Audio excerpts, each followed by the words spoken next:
Lahi siya sa ordinary nga kape kay pa-feel nimo nga na siya ka ng mga sagol nga mga ingredients nga herbal. Ay sir, si pangalan? Professor Marvin Pineda. Prof, nagkakape ka?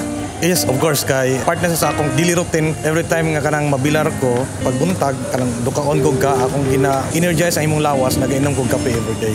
Kapila ka magkape sa kadlaw? Siguro pinakataas siguro 3 times a day. Depende sa kahago na ako kanang depende sa akong bilar. But kanang makabilar ko makatulog kog mga siguro 3 hours kada gabi pag mata na ko na kapoy kayo. Mo inom jud kog kape ana siguro pinakaraga na 3 times a day. Bilang isang teacher, unsa ka importante sa imo ang kape? Siguro mo na siya part para ka nang ma-energize ka. Kung trabaho mo gud as a professor, ang utok gamiton nimo. Part sa imo para di ka madukka. Perminti lagsikim mo na inom di kag kape every day. Nakaila ka ning kape Prof? Santon Plus Coffee Mix? Nakanood ko na sa radyo kay herbal siya nga kape. Patilaw na ko si mo ang Santon Plus Coffee Mix. Mao ni ang gitawag ang kape na tambal pa.